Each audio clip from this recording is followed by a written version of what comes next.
I grew up in the 1970s on a farm in a then rural part of Washington state.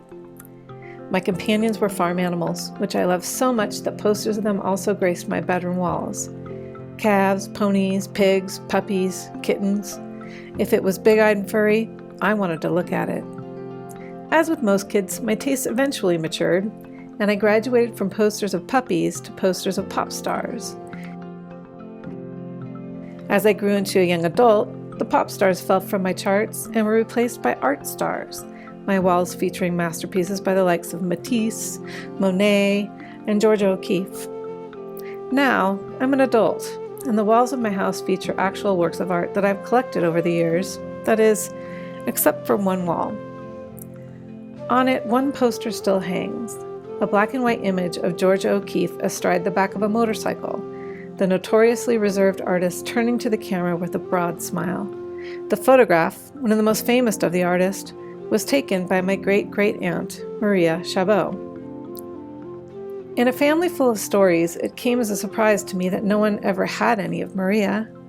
When she was born, her older sister, my great-grandma Edith, was 15. By the time Maria was 5, Edith had moved to the East Coast and was married with her first child, my grandma, on the way. So, because they never really knew each other, we never really knew her. When I was in college, my mom, an artist who had been invited to study printmaking at the Tamarind Institute in Albuquerque, was lucky to meet Maria, who passed along a copy of a magazine, proudly noting that she was on the cover. The article within detailed her involvement in an artist market in New Mexico, and as I read it, I became desperate to know this woman, to add her story to the colorful quilt that was my family's history. I sent Maria letters, not one of which received a response. I once even flew to Albuquerque, only to be told by staff at the retirement community where she lived that I had just missed her. When I returned the next day, the same staff told me that no one by that name lived there. Though I had wanted so badly to know Maria, she chose not to know me. So I let her go.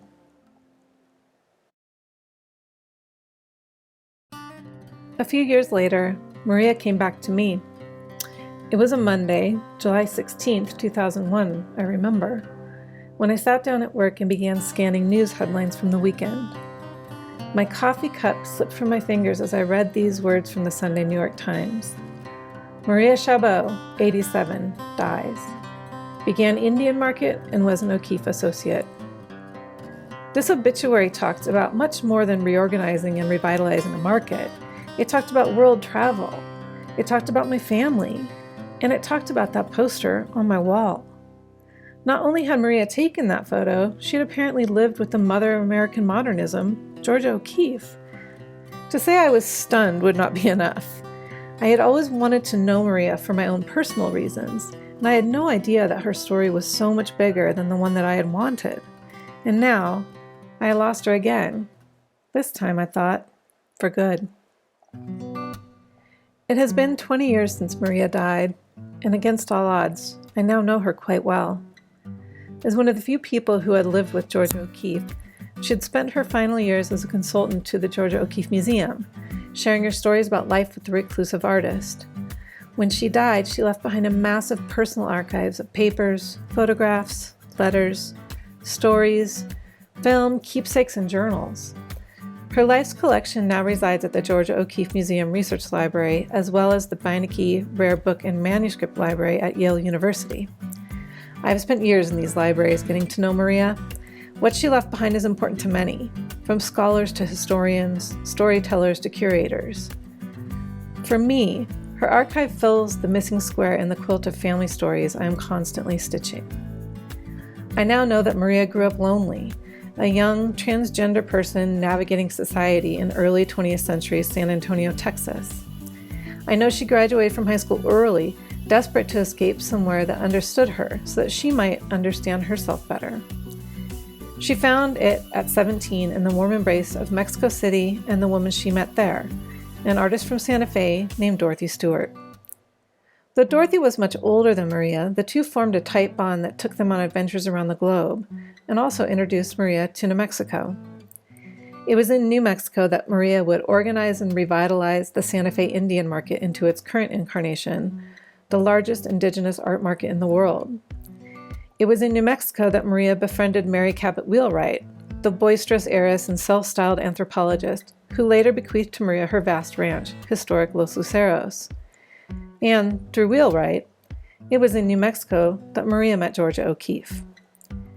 At the age of 26, she moved in with the 53-year-old artist and spent much of the 1940s caring for O'Keeffe, from upkeep of her home at Ghost Ranch to squiring her on camping trips where O'Keeffe would find inspiration for some of her most popular pictures. When O'Keeffe was kept for years in New York City dealing with the estate of her late husband Alfred Stieglitz, Maria single-handedly oversaw the design and building of one of O'Keeffe's greatest masterpieces, her home and studio in Abiquiu. And all of this is still but a fraction of Maria's story. Without the incredible collection Maria left behind, she, and many others from our family, would have been lost to me. Without what she left behind, I would never have known her, and we would know so much less about the people, places, events, and times that she so studiously collected. Maria's life collection also makes me think about my own personal archive. In a time when stories are meant to disappear, how do we package our life's archives to live on after we're gone? Every time I see this poster of O'Keeffe smiling, I am reminded of the work I must do in my own life archive, and send Maria a silent thank you for the inspiration, and for finally giving me the chance to get to know her.